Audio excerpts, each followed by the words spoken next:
우리의 삶이 왜 힘드냐면 갑자기 일어나는 일들 때문에 힘들어요. 완전한 힘에 의해서 다스려지고 있는 상태. 그게 샬롬의 정의입니다. 그러니까 변수가 있을 수 없습니다. 왜 그렇습니까? 그 모든 것을 다스리시는 하나님께서 왕으로 그 나라를 다스릴 수 있기 때문에 그렇습니다. 우리 인생도 마찬가지입니다. 정말 샬롬이 있는 인생은 하나님의 통치가 있는 인생입니다. 그래서 하나님은 우리를 그 하나님의 통치의 대리자로 우리를 부르셔서 이 땅을 그렇게 다스리길 원하세요. 그런데 우리가 이런 맥락에서 우리가 좀 이렇게 생각해 봐야 될 일이 있습니다. 우리가 하나님 나라의 사고방식을 가질 때 가장 중요한 것이 뭐냐면 하나님의 시간에 대한 이해예요. 그러니까 시간을 이해하면 공간을 이해할 수 있어요. 하나님의 시간을 생각하는 데 있어서 아주 조금 세상의 시간과는 그 시간관념이 다릅니다. 세상의 시간과는 뭐냐면 다 끊어서 봐요. 부분적으로. 그래서 고린도전서 13장에 보면 그런 말씀이 있죠. 우리가 지금 아는 것은 부분적이다. 그러나 온전한 것이 올 때는 이 부분적인 것이 폐해진다고 얘기되고 있습니다. 그러니까 그렇기 때문에 여러분 굉장히 어려운 거예요. 힘든 거예요. 그런데 이 하나님의 시간을 갖고 있지 않은 사람은 부분적인 시간만 보는 거예요. 좋으면 좋은 대로 거기에 머물러 있고 나쁘면 나쁜 대로 머물러 있어요. 이 하나님, 이 시간이 결국 내 인생을 말하고 내 인생의 전체 그림을 말하는데 그걸 전체적으로 보는 시간 수 있는 안목이 없는 거예요. 그래서 하나님의 시간은 어떤 성격이 있냐면 순환적입니다. 끊어보지 않아요. 그러니까 우리는 이거 끝났으면 이거 시작된다고 하는데 그러지 않아요. 봄, 여름, 가을, 겨울이 봄이 다르고 여름이 다르고 가을이 다르고 겨울이 다르죠. 그렇다고 해서 다시 봄이 안 옵니까? 다시 겨울이 안 옵니까? 오지요. 순환적이라는 거예요. 그러나 인간의 시간 개념은요, 그냥 이렇게 끊어버리는 거예요. 끊어서. 그러니까 굉장히 어려운 겁니다. 그러니까 영적인 눈을 갖는다는 것은 전체를 볼 수 있는 눈이 생긴다는 거예요.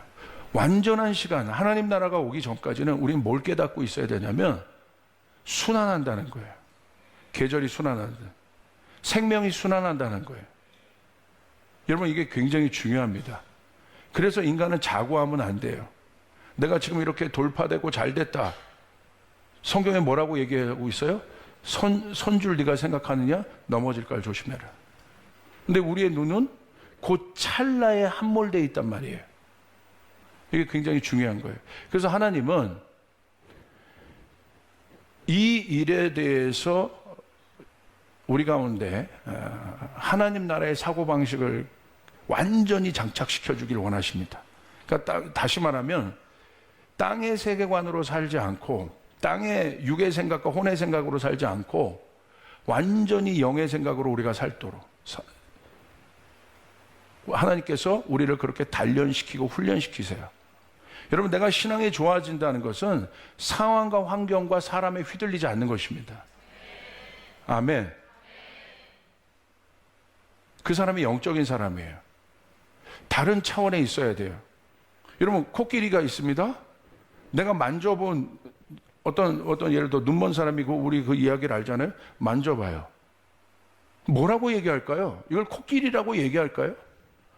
자기가 만진 어떤 느낌을 얘기할 거란 말이에요. 그걸 통해서 우리는 뭘 발견해요? 부분적인 거예요. 그런데 우리가 만진 것으로 내가 보는 것으로 마치 내가 모든 것을 알고 있는 것처럼 얘기한다 이거예요. 굉장히 중요해요. 그래서 하나님은 어떤 것을 우리 가운데 우리의 인생 가운데 순환되게 반복하냐면 광야와 약속의 땅을 세팅해 놔요. 이제 광야가 끝났으니까 내 인생은 약속의 땅만 있을 것이다. 그러지 않습니다. 다시 다음 레벨로 가기 위해서 하나님은 뭘 둬요? 광야를 또 둡니다. 처음에 내가 경험한 광야는 변화된 나로서의 어떤 것들을 경험하는 광야, 준비된 광야. 쉽게 말해 초등학교에 입학한 겁니다. 그리고 이제 초등학교 나왔으니까 초등학교 나온 정도의 지식과 능력이 있어요. 그러면 그것에 맞는 실전이 있어요. 내 삶에 펼쳐지는 실전. 그런데 하나님이 그 다음 단계 우리 인생을 높이려면 두 번째 단계인 중학교 광야를 준비해요. 그리고 중학교를 졸업하면 그것에 맞는 실전을 치룰 수 있는 능력이 생겨요. 다시 하나님은 세 번째 단계의 광야를 준비해요. 그래서 광야는 뭐냐면 넥스트 레벨로, 어나더 레벨로 가는 관문임을 기억하시길 바랍니다. 그래야만 여러분이 앞으로 살아갈 인생들이 해석이 되기 시작해요. 정체되지 않고 전진할 수 있게 돼요. 위로 올라갈 수 있게 돼요. 아멘. 그래서 다른 눈을 갖고 있어요. 이제 이 원리를 깨닫는 사람은 내 인생에 겨울이 와도 뭘 깨달아요? 아, 봄이 오는구나. 겨울과 봄은 항상 같이 움직이게 돼 있다는 거예요. 아멘. 이제 약속의 땅이 있습니까? 이 사람은 약속의 땅에서 자고하지 않습니다. 거기서 머물지 않습니다. 더 높은 차원을 위해서 달려갑니다. 이제 그때 그 인생 가운데 찾아오는 광야, 이제는 아는 거예요. 광야와 겨울과 같은 시즌, 다윗이 경험했던 사망의 음침한 골짜기를 지나는 시즌을 이제는 이 사람이 이해하게 되는, 이 뒤에, 이 터널 뒤에 하나님의 어떤 놀라운 축복이 있구나. 하나님의 역사가 일어나는구나. 아멘. 그것을 이 사람은 고백하게 된다 이거예요. 광야와 약속의 땅은 다릅니다. 다시 말하면 광야는 실전이 아니에요. 광야는 성경에서 뭐라고 돼 있냐면 학교라고 돼 있는 거예요. 훈련 장소라고 돼 있는 거예요. 내가 지금 훈련 받고 있습니까? 훈련은 실전이 아닙니다. 근데 사람들이 착각해요. 훈련이 실전인 줄 알고. 훈련은 실전이 아니에요. 실전과 같은 훈련을 받는 거예요. 이거를 구분을 못 하는 거야. 그러니까 내가 광야인지, 내가 왜 이런 어려운 가운데 있는 건지, 왜 고난에 있는 건지 구분을 못 하는 거예요. 실전은 전쟁터입니다. 이스라엘 사람들이 광야에서 받았던 훈련은 뭡니까? 하나님의 임재에 대한 훈련이었어요. 하나님과 동행하는 훈련이었어요. 하나님과 함께하는 훈련이었어요. 하나님 없이는 안 된다는 훈련이었어요. 하나님 방법대로 생각하고, 하나님 뜻대로 살아가고, 하나님 뜻대로 움직이고, 하나님의 시간을 맞추는 것, 강한 훈련을 받았습니다. 근데 그게 실전입니까? 실전은 어디예요? 가난이에요. 이거를 구별하기 시작하면 여러분의 인생의 변화가 일어나기 시작합니다. 돌파가 일어나기 시작합니다. 할렐루야. 그러면 이제 내 삶 가운데 있었던 어려움들이 해석이 되기 시작해. 그냥 어려움이 아니라 내가 주님의 뜻대로 나아가는데 왜 이렇게 어려움이 생길까? 갑작스러운 어려움이 생길까? 이제는 알게 되는 거예요. 지금은 내가 눈에 안 보이지만 실전 훈련을 위해서 주님이 나를 지금 훈련시키는구나. 어떤 부분을 훈련시켜요? 약한 부분. 그러므로 여러분이 주의 길을 따라가다가 여러분의 삶 가운데 일어나는 훈련들이, 여러분 어려움들이 있는데, 예상치 못한 어려움들이 있는데, 그것은 그 순간에 여러분 생각해야 돼요. 하나님이 다음 단계를 위해서 나에게 준비시키는 것이다. 이번 시즌에서 이 부분을 안 다뤘다면 약속의 땅에 가서 여러분이 가질 수 있는 능력치를 보게 합니다. 그런데 여러분이 뭘 경험하냐면 실전에서 내가 훈련되지 않은 것 때문에 망하는 것을 경험하게 돼요. 그러므로 망하는 것도 하나님의 뜻이란 말이에요.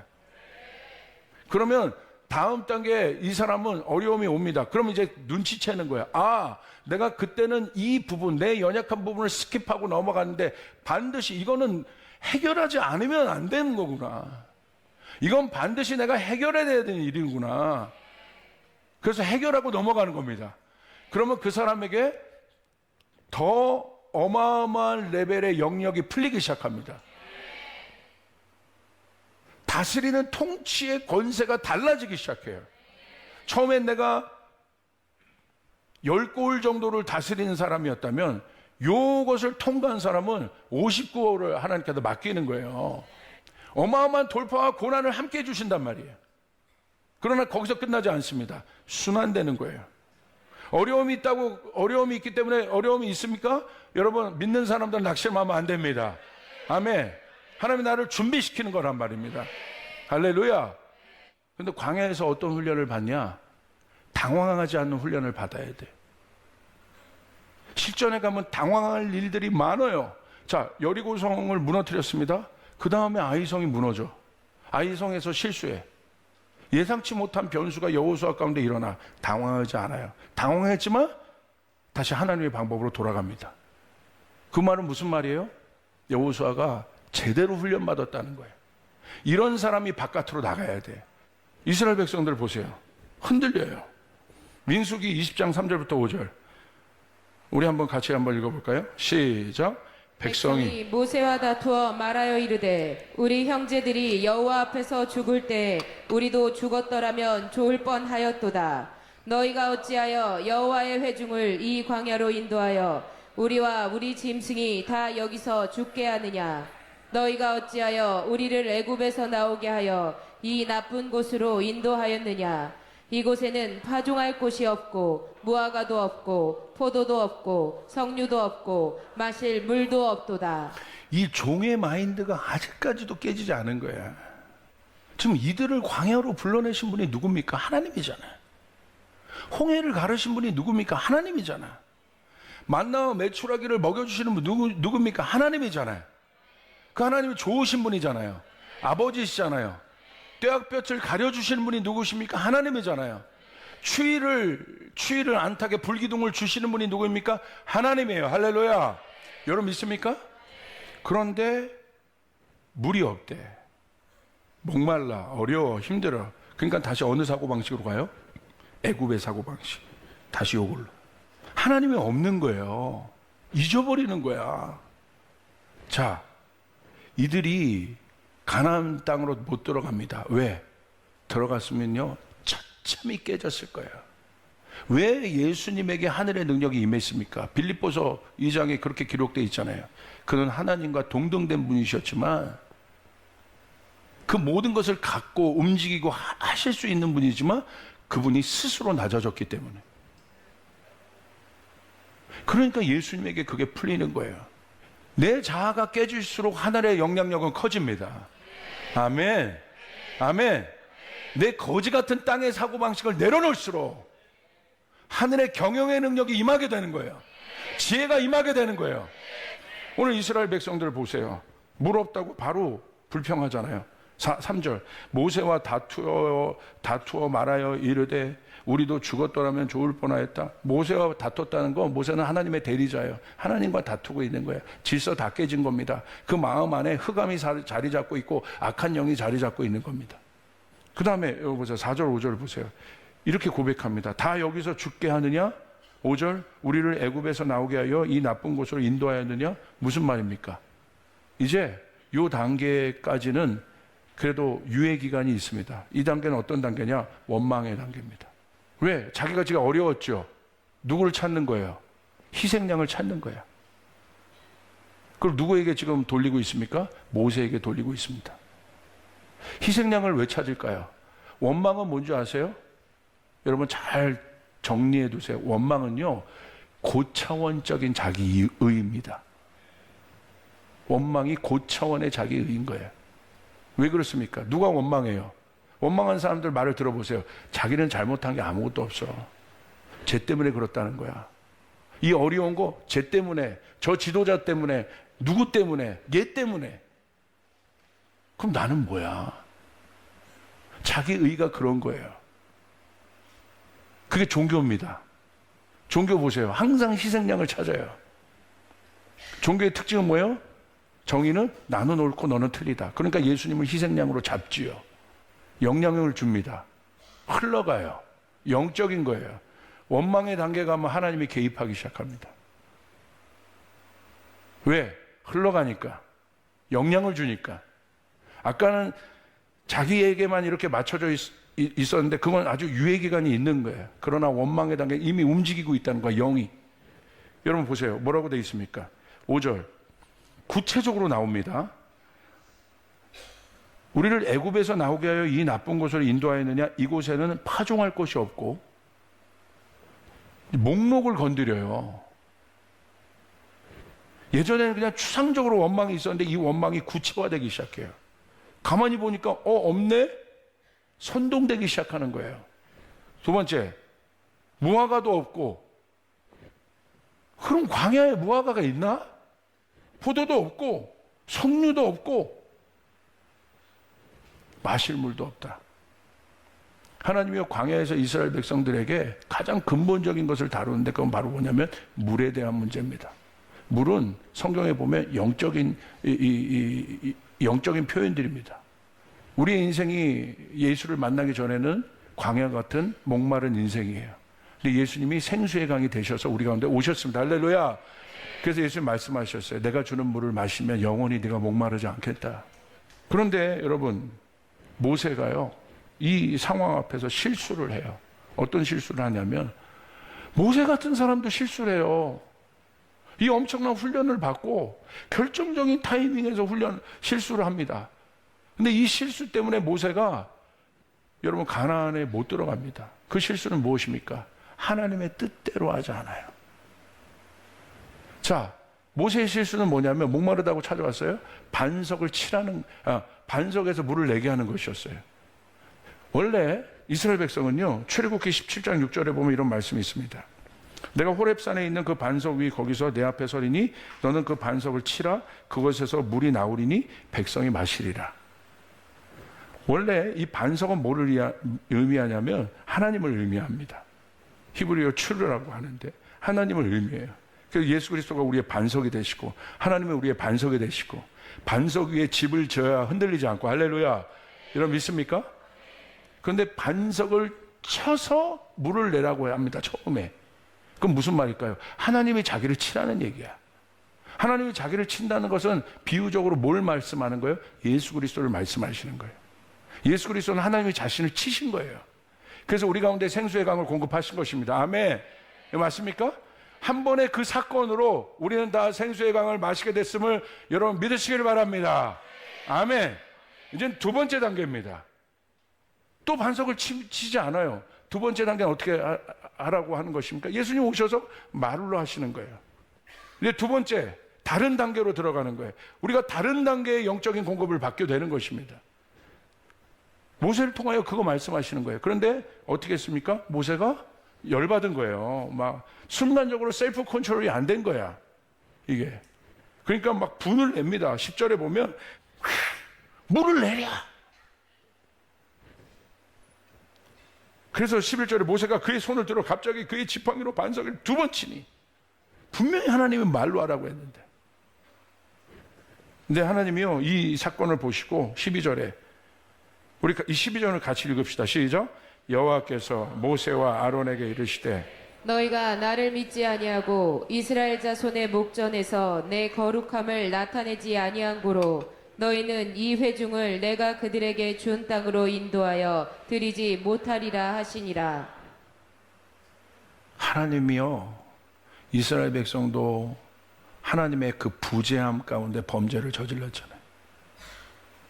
그러니까 우리가 언제까지 광야에서 훈련해야 되느냐? 내 광야의 훈련의 끝은 언제냐? 하나님과 내가 하나 되는, 다시 말하면 하나님의 임재의 자리에 있는 것. 근데 모세도 순간 그걸 잃은 겁니다. 그러니까 어떻게 돼요? 어떻습니까? 하나님 뭐라고 얘기해요? 네가 나를 믿지 아니한다. 충격적이에요. 모세가 하나님을 안 믿다니요. 우리의 시각에는 말도 안 되는 얘기지만 하나님은요 똑같이 보는 거예요. 100원 훔친 놈이나 100억 훔친 놈이나 똑같은 거예요. 마음으로 가늠한 놈이나 실제 가늠한 놈이나 똑같은 거야. 죄는, 불신은 내 레벨에서 이해가 안 되죠. 이해할 수 없는 거예요. 그래서 순종해야 되는 거예요. 아멘. 그렇게 될 때 풀어진 거예요. 그리고 나서 이해가 되는 겁니다. 너 가나안 못 들어간다. 사랑하는 여러분, 이제 말씀을 맺힙니다. 여러분 이제 광야에서 준비가 되려면 이제 하나님 내 영역 가운데 우리 조이풀 교회는 어나더 레벨 두 번째 시즌으로 들어가야 됩니다. 이제는 실제입니다. 선교는 실제입니다. 여러분 재정의 복을 받길 바랍니다. 아멘. 난민을 먹이는 건 실제입니다. 가난을 돕는 건 실제입니다. 여러분이 복을 받아야 합니다. 사람들이 많이 있어야 합니다. 휴먼 리소스가 필요해요. 여러분 인적 자원이 필요합니다. 이게 실제입니다. 주의 군대들이 일어나야 됩니다. 예배자들이 말이 아니라 예배자가 실제로 일어나야 됩니다. 아멘. 맞습니까? 이젠 실제란 말이에요. 그 실제를 이 땅 가운데 이루게 하기 위해서는 모든 상황에서 우리는 하나님의 임재를 경험해야 됩니다. 어려울 때에도, 내 감정이 컨트롤되지 않을 때에도. 사랑하는 여러분, 눈을 들어 하늘을 바라보시길 바랍니다. 어려움이 있을 때 그 어려움에 함몰되지 말고, 광야 그 안에 있지 말고 광야 끝을 바라보고. 다윗이 사망의 음침한 골짜기를 지납니다. 어떻게 지나요? 피해 갑니까? 아니요, 지나가요. 근데 어떻게? 하늘을 바라보면서 주의 지팡이와 막대기가 나를 안위하시나이다. 할렐루야. 아멘. 그것을 붙잡고 사망의 음침한 골짜기를 지나갔을 때 다윗은 어마어마한 것을 경험합니다. 원수의 목전에서 상을 베푸시는 하나님, 기름으로 머리에 바르시는 하나님. 그러면서 고백하는 거죠. 이제 깨닫는 거예요. 아, 하나님의 임재 말고는 없다. 내가 아버지의 집에 영원히 거하리로다. 사랑하는 여러분, 이제 실제적인 훈련입니다. 여기 휴지가 있어요. 여기 컵이 있습니다. 우리의 삶에 끝도 없이 이 크리넥스 각 티슈에 문제가 막, 이 휴지가 나오듯이 우리 문제가 막 생겨요. 우리 내면서. 재정의 문제, 여러분 연애 문제, 연애 문제, 연애 문제 막 생겨. 관계의 문제, 어떤 사람은 이제 사업의 문제, 뭐 다 생겨. 자, 이거 어떻게 할 거예요? 보통 대부분의 사람들, 세상 사람들은 이 문제에 함몰됩니다. 그리고 아까 이스라엘 백성들처럼 막 이 문제가 꼬리를 달고 막 번지기 시작해. 그런데요, 믿음의 사람들은요, 이 문제를 딱 캐치해서 잔에 담아야 돼요. 모든 것은 하나님의 주권 아래 있습니다. 아무리 태풍이어도 찻잔 안에 있는 거예요. 이 찻잔을 누가 잡고 있어요? 하나님이 잡고 있어요. 우리는 이 손을 봐야 된단 말이에요. 아멘. 내 인생 가운데 일어난 수많은 태풍, 이젠 달라졌죠. 영적인 눈을 보고. 옛날에는 육적으로 혼적으로 살 땐 그거 보고 무서워, 두려워 이랬는데 이제는 쫙 잡아다가 넣는 거예요. 할렐루야. 선포하는 것입니다. 그럼 때가 되면 여기 담기잖아요. 목사님 그래도 너무 많아요. 끝이 없어요. 괜찮아, 담어, 끝이 없어, 담어. 네가 이기나 내가 이기나 해보자 이거야. 담어. 자, 그래봤자 선포합니다. 내 삶 가운데 일어나는 모든 태풍은 찻잔 속의 태풍일 뿐이다. 아멘. 열방에 일어나는 태풍들은 찻잔 속의 태풍일 뿐이다. 누가 하늘을 만들었는가? 누가 땅을 만들었는가? 여호와 라파, 여호와 이레, 여호와 샬롬. 그 하나님이 우리와 함께 하신다는 거예요. 그럼 때가 되면 어떻게 됩니까? 다윗은 이것을 다 담아낸 겁니다. 어떻게 합니까? 때가 될 때 이걸 부어버리신 이 빈잔에 하나님이 기름을 부으십니다. 하나님의 능력을 담으십니다. 비전을 담으십니다. 하나님, 나를 그와 같이 사용하여 주시옵소서. 하나님의 손에 담긴 믿음의 잔이 되게 도와주시옵소서. 믿으시면 아멘. 여러분 믿습니까? 우리 주님께 영광의 박수 올려드리겠습니다.